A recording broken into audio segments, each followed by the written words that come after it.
ये सब भगवत रसिकों की वाणी है। इन वाणियों से ही चित्त शुद्ध होता है। हो सकता है कई लोगों को समझ ना आए, लेकिन जो रसिक यहां बैठे होंगे उनको तो यही आनंद है महाराज। हम वैसे भी कथा में भजन कम गाते हैं, भजन में रुचि मेरी कम है। मुझे ऐसे पद ज्यादा प्रिय है जो रसिकों के हैं, जैसे मीराबाई के, सूरदास के, स्वामी श्री हरदास जी के। इन वाणियों में आनंद सुख तो सुनने में आता भी है, चित्त भी पवित्र होता है गाने से, सुनने से। अब कितनी अच्छी बात। वृंदावन आने का उद्देश्य क्या है कि वृंदावन चित्त में बस के आप यहां से जाओ, चित्त में बसा रहे। कलकत्ता पहुंच जाए शरीर, लेकिन चित्त फिर भी वृंदावन की स्मृति में रहे, नित्य वृंदावन रमा रहे चित्त में। ऐसी स्थिति कर लें तो क्या होगा? बोले माया काल तहां नहीं व्यापे। फिर तन से जाए अमेरिका चले जाओ, माया आपको सता नहीं सकती, संसार के विषय भोग आपको परेशान नहीं कर सकते। टूट जात सत असत वासना, फिर आपको किसी में भी दुर्गुण नहीं दिखेगा। अच्छा, एक ये प्रमाण लिख लीजिएगा कि आप वैष्णव बन चुके हो, आप भक्त बन चुके हो, इसका एक प्रमाण ये है कि आपको फिर किसी में कमी नहीं दिखाई देगी। चाहे कोई कितना भी उपेक्षित व्यक्ति हो, किसी में कमी का दर्शन नहीं होगा, असदता का दर्शन नहीं होगा, सब में सत्य ही दिखेगा, सब में अच्छाइयां ही दिखेंगी। टूट जात सद असत वासना और मन की दौरा दौर। ये जो मन बहुत विचलित रहता है, भटका रहता है। आज ही कोई माता जी मुझसे पूछ रही थी, महाराज जी मन बड़ा विचलित रहता है, क्या करें? विचलित इसलिए है क्योंकि मन पर लगाम नहीं है, और मन की लगाम हमारे पूज्य पिताजी गाते हैं, देखना इंद्रियों के न घोड़े भगे, उनमें हरदम जो संयम के कोड़े पड़े, अपने मन को सुमार्ग लगाते चलो, कृष्ण गोविंद गोपाल गाते चलो। हमारा जीवन एक रथ है, रथ के 4 पहिए होते हैं। हमारे जीवन रूपी रथ के भी 4 पहिए, धर्म, अर्थ, काम और मोक्ष। रथ पर बैठे, जीवन रूपी रथ पर बैठे हम लोग हैं। हम कौन? हम अर्जुन हैं। इस रथ को चलाने के लिए 10 घोड़े हैं। कौन कौन से? 5 कर्मेंद्रिय और 5 ज्ञानेंद्रिय। अब हम तो बैठे हैं, रथ भी हमारे पास है, 4 पहिए भी हैं, 10 घोड़े भी हैं, लेकिन 10 घोड़ों को यदि खुला छोड़ दो तो एक इधर भागे, एक उधर भागे, एक उधर भागे, रथ का क्या होगा? टूट जाएगा, छूट जाएगा, बर्बाद हो जाएगा। इसलिए क्या करो? बोले अर्जुन की तरह एक चालक, एक सारथी बैठा हो, और अर्जुन ने जिन सारथी को बैठा है उन्हीं को ही बैठा हो, वो सबसे बढ़िया सारथी है। ठाकुर जी ने महाभारत युद्ध में सारथी बन के सबको ये बात बता दी, हमसे बढ़िया ड्राइवर नहीं मिलेगा तुमको अपने जीवन रूपी गाड़ी चलाने के लिए, इसलिए हमको ही ड्राइवर बनाओ। ठाकुर जी को ही अपने रथ का सारथी, जीवन रूपी रथ का सारथी बनाओ।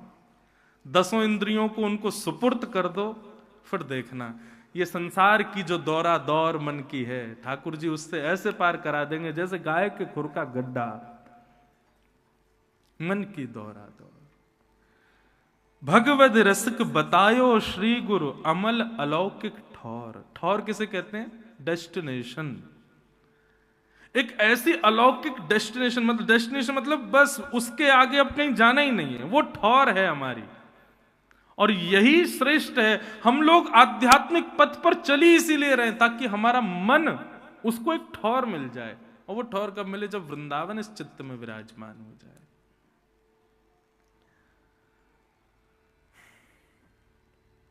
तो भागवत के प्रथम श्लोक में सत्यम परम धीमहि, भगवान के नाम को प्रणाम किया गया कि भगवान से भी बड़ा यदि कुछ है तो भगवान का नाम है।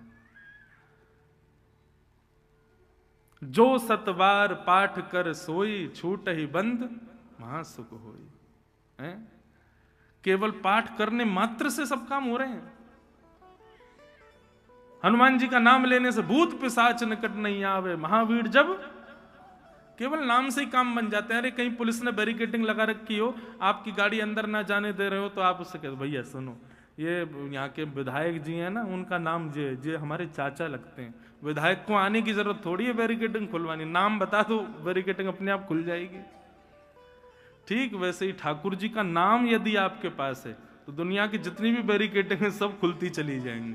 बोले इस पर नाम है भैया, ठाकुर जी को आने की आवश्यकता थोड़ी है। इसलिए कलिकाल में नाम प्रधान है और उसी नाम को श्री वेद व्यास जी ने भागवत के प्रथम श्लोक में प्रणाम किया। इस नाम ने मीराबाई को ठाकुर जी की प्राप्ति कराई, गोस्वामी तुलसीदास जी को भगवत प्राप्ति कराई, सूरदास जी को कराई, हमारे वृंदावन के स्वामी श्री हरदास जी ने बिहारी जी को प्रकट कर लिया नाम के प्रभाव से। हितरवंश महाप्रभु राधा वल्लभ लाल जी को लेकर के विराज गए नाम के प्रभाव से। गोपाल भट्ट गोस्वामी जी ने राधा रमन लाल को प्रकट किया नाम के प्रभाव से। नाम इतना प्रभावशाली है, ठाकुर जी की आवश्यकता नहीं, दर्शन की आवश्यकता नहीं, तीर्थ की आवश्यकता नहीं, केवल नाम कल्याण कर देगा। इसलिए सबसे पहली बात है बंधुओं, नाम को जीवन में ले आओ, भगवान नाम गाओ। हरे कृष्ण कृष्ण कृष्ण हरे हरे, हरे राम राम राम हरे हरे। महामंत्र श्री कृष्ण गोविंद हरे मुरारे, हे नाथ नारायण वासुदेव, ठाकुर जी का मंत्र। युगल मंत्र राधे कृष्ण कृष्ण कृष्ण राधे राधे, राधे श्याम श्याम श्याम राधे राधे। सुलभम भगवन नाम जिह्वाच वशवर्तिनी, तथापि नरकम यान्ति किमाश्चर्य मतः परम। भगवान का नाम बहुत इजी है, कोई भी गा सकता है। छोटे छोटे बच्चे जब वो बोलना सीखते हैं ना, उनसे आप माँ बुलवाओ, पापा बुलवाओ, भैया बुलवाओ, कुछ भी बुलवाओ, कठिनाई होगी। लेकिन आप कभी प्रयास करना, कोई बालक जन्म ले घर में, जैसे ही 8-9 महीने 10 महीने का हो जाए, उसको ठाकुर जी का नाम बुलवाओ, बोलो राम राम, बोलो राधे राधे, कितनी जल्दी सीख जाएगा वो। भगवान का नाम बड़ा सुलभ है, कोई भी गा सकता है और उसको गाने वाली जीव हमारे वश में है। लेकिन फिर भी नरक के द्वार खुले हुए हैं, इससे बड़ा आश्चर्य कोई नहीं है, क्योंकि नरक के द्वार बंद ही नाम करता है, उस नाम को हम गाते नहीं, इसीलिए तो नरक के द्वार खुले। इसलिए नाम आश्रित हो जाओ, नाम का आश्रय ले लो। सत्यम परम धीमहि, ऐसे भगवान के परम सत्य नाम को हम बारंबार प्रणाम करते हैं। श्रीमद् भागवत के द्वितीय श्लोक में 4 बातें बताई गई, विषय, अधिकारी, संबंध और प्रयोजन। सबसे पहली बात, भागवत का विषय क्या है कि धर्म प्रोजत कैतवोत्र परमो निर्मत्सराणाम सताम, वैद्यम वास्तवमत्र वस्तु शिवदम तापत्रयोन्मूलनम। श्रीमद् भागवते महामुनि कृते किंबा परैरीश्वर, सद्यो हृदय वरुध्यते प्रकृतिभिः शुश्रूषुभिस्तच्छना। बहुत ध्यान से सुनिएगा। सबसे पहली बात, भागवत का विषय क्या है। भागवत सुनने से हम पर भागवत जी का लाभ हुआ, यह पता कैसे चले? तो कहते हैं धर्म प्रोजित कैतवोत्र परमो। श्रीमद् भागवत सुनने के बाद श्रोताओं के हृदय में परम धर्म करने की बहुत इच्छा होने लग जाए तो समझो आपने कथा का विषय समझ लिया। अब परम धर्म किसे कहते हैं? धर्म और परम धर्म, ये भी 2 बातें। धर्म का अभिप्राय है आप दुकान चलाते हो, यह धर्म है। आप बिल्कुल निष्ठा से अपना बिजनेस करते हो, यह धर्म है। अपने जीवन यापन के लिए, अपने बच्चों की परवरिश के लिए, अपने परिवार के लिए आप जो कोई भी सत्कर्म कर रहे हो वो सब धर्म कहलाता है। संसार में रहने के लिए, मान प्रतिष्ठा यश वैभव प्राप्ति के लिए, 3 समय की रोटी पाने के लिए जो भी आप कर्म कर रहे हो वो सब धर्म है। लेकिन अपने आत्म कल्याण के लिए, भगवत प्राप्ति के लिए, भगवत दर्शन के लिए, अपनी आत्म सुख के लिए जो आप कर्म कर रहे हो उसको कहते हैं परम धर्म। बताओ, आप कथा सुन रहे हो, ये धर्म है कि परम धर्म है? क्या है? जोर से बोलो, जो सो गए वो उठ जाएंगे। हाँ, परम धर्म। क्यों? यहां पर आपके तन के लिए आप कुछ नहीं कर रहे हो, मन के लिए। एक और बात कह दें, तन के लिए जो कुछ भी किया गया है वो सब धर्म है, लेकिन मन की शुद्धता के लिए जो आप करते हो वो परम धर्म। गंगा स्नान भी धर्म है क्योंकि तन ने डुबकी लगाई। तीर्थ यात्राएं करना भी धर्म है क्योंकि तन ने जाकर के भ्रमण किया। लेकिन नेत्र बंद करके भगवत स्मरण करना ये धर्म नहीं है, ये परम धर्म है। क्यों? वहां मन के लिए आप कर रहे हो। तो ज्यादा इसको कॉम्प्लिकेटेड नहीं, सिंपल डेफिनेशन यही है, तन की उपस्थितियां जहां जहां हो रही हैं वो सब धर्म, लेकिन मन की उपस्थिति शुद्धता से भगवत कार्यों में जहां होती है वो परम धर्म। परम धर्म। कथा में धर्म भी हो रहा है क्योंकि तन से भी आए हो, लेकिन तन से भले ही यहां आ जाओ, मन से नहीं आओगे तो कथा सुनना भी व्यर्थ है। तो मन की उपस्थिति है, इसलिए ये परम धर्म है। कथा सुनने के बाद श्रोताओं के हृदय में अधिकतर परम धर्म करने की इच्छा प्रकट होने लग जाए, समझो कि उन पर कथा ने प्रभाव डाला है। मतलब तन से धर्म करें इसकी अभिलाषा इतनी नहीं होगी, पर मन से हमारा हो, मन से हम कुछ करें, मन से पुण्य करें, मन से भगवत स्मरण करें। इसका मतलब आलसी हो जाओ ये नहीं है। महाराज जी ने बढ़िया बताया है, बोले तन से करना इतना जरूरी नहीं, मन से ज्यादा करना जरूरी है। सुबह उठ जाओ, महाराज अब चलो बद्रीनाथ हुआ है, हम मन से ही सोच लिया बद्रीनाथ हुआ है। भैया बिहारी जी चलो वृंदावन, नहीं महाराज जी बोल के गए मन से जाना है, मन ही घूम आएगा हमारा, अब क्या करें। ऐसे तो फिर आलसी हो जाओगे। आलस से नहीं,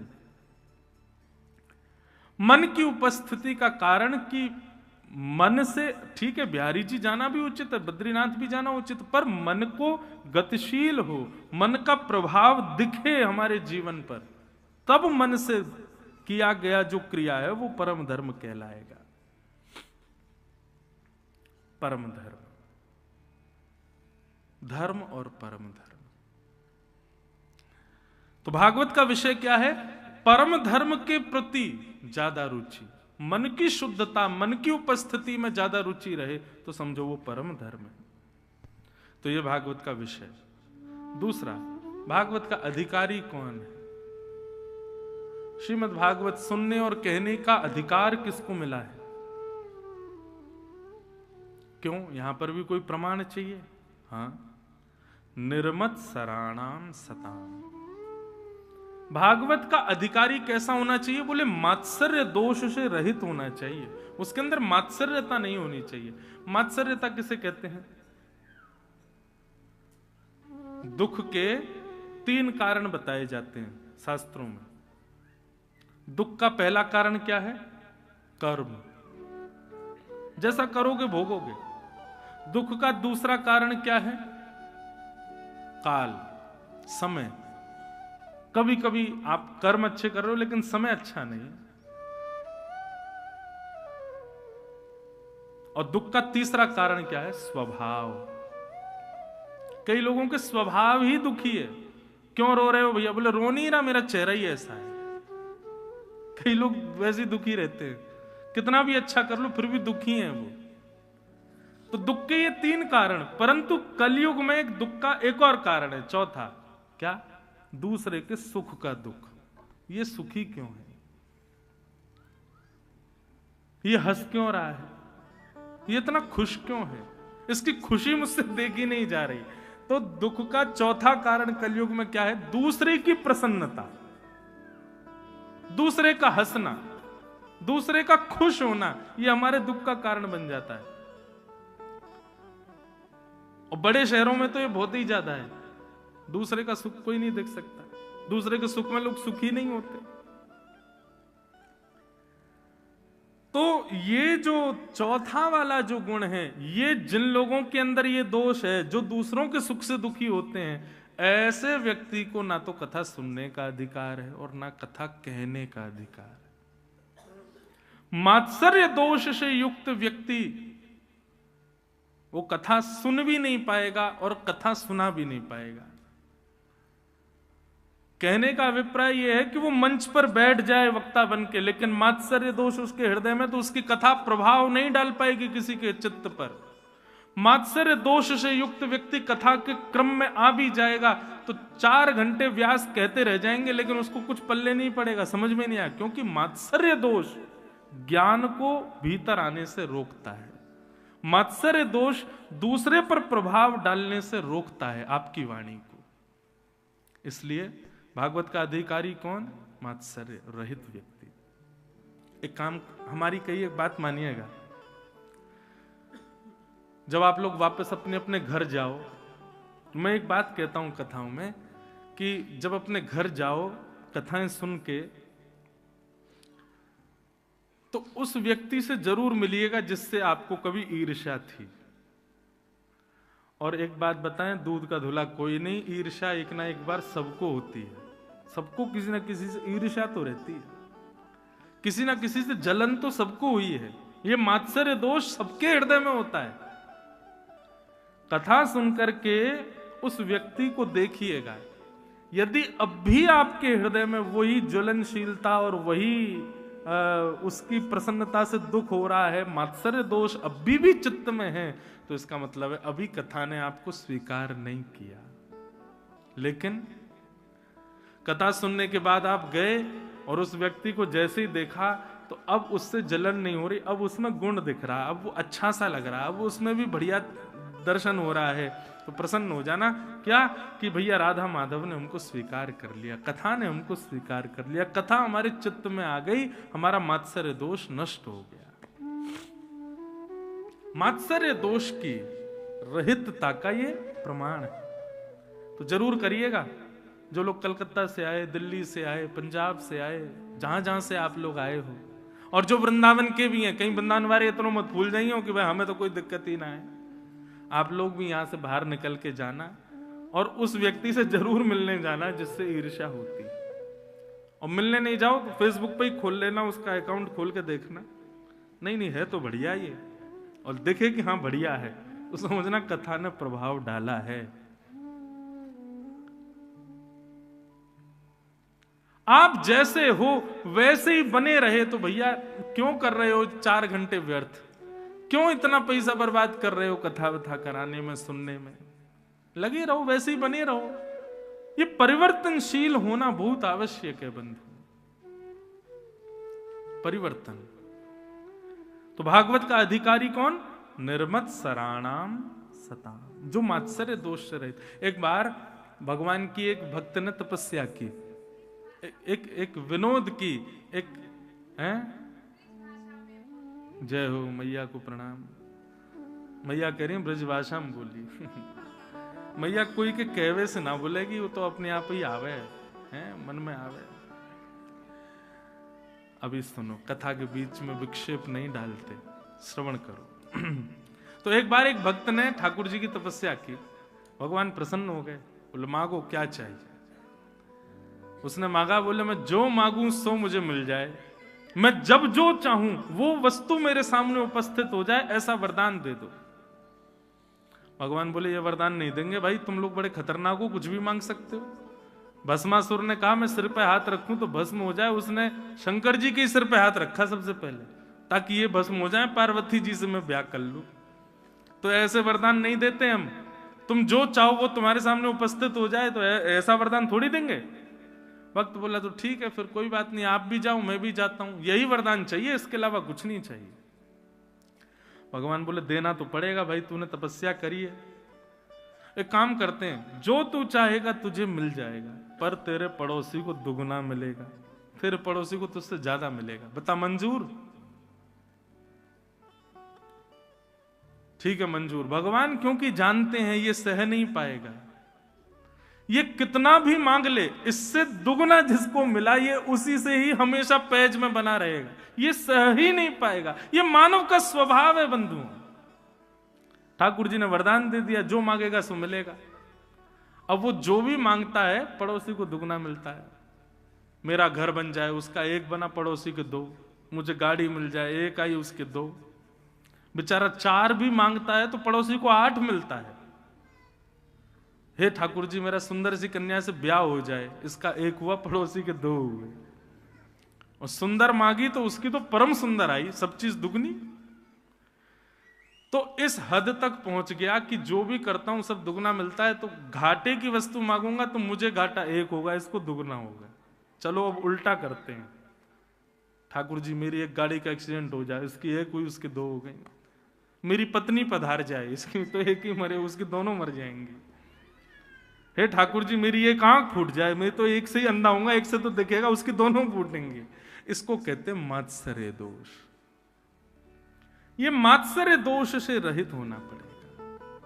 और एक बात बोलूं बंधुओं, आपका गंगा स्नान, आपकी तीर्थ यात्रा, आपका संत संग, आपका संत भोजन, ब्राह्मणों को दान, कथा सुनना, ये जितने भी पुण्य बताए गए हैं, इन सब पुण्यों का फल यही है कि आप मात्सर्य दोष से रहित हो जाओ।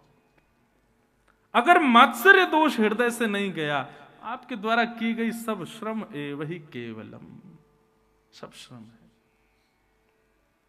बहुत बड़ी बात है, इसको समझ लीजिए। बस भक्ति में भी ये दोष आ जाता है बंधु।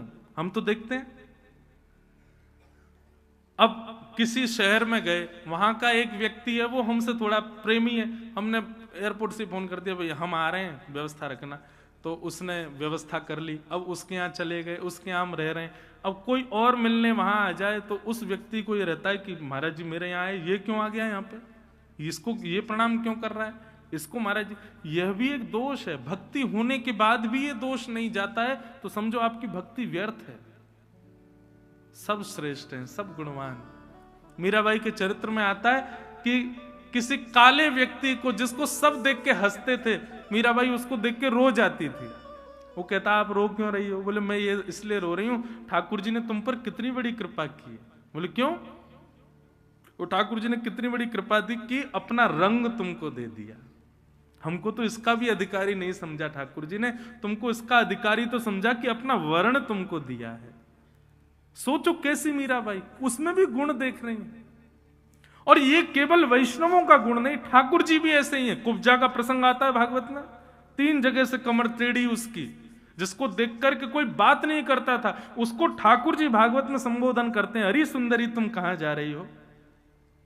संसार के लोग धनवान व्यक्ति से मित्रता करते हैं, ठाकुर जी का मित्र कौन? सुदामा, जिसके घर में 3 दिन भोजन ही नहीं बन पाता है हफ्ते में।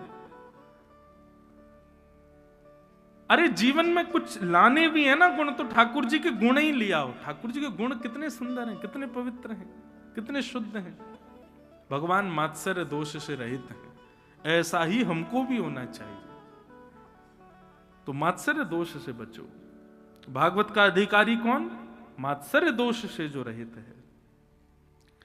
और तीसरी बात, श्रीमद् भागवत का संबंध क्या है? भागवत सुनने से हमारा किससे संबंध होता है? बोलो वैद्यम वास्तव मत्र वस्तु शिवदम। ठाकुर जी से संबंध हो जाएगा, और वो भी कैसा? कल्याणकारी। कल्याणकारी संबंध होगा। भागवत की कथा सुनने से और कोई लाभ नहीं है बंधु, एक ही लाभ है बस, और वो लाभ सबसे बड़ा लाभ है कि ठाकुर जी हमारे हो जाएंगे, बस और कुछ नहीं। और भागवत का प्रयोजन क्या है? बोले तापत्रयोन्मूलनम। जैसा कि मैंने कल भी कहा था, आज भी कहूं, कथा में नित्य आने वाला, नित्य कथा को जीवन बनाने वाले व्यक्ति के जीवन में फिर ताप अनुभव नहीं होता।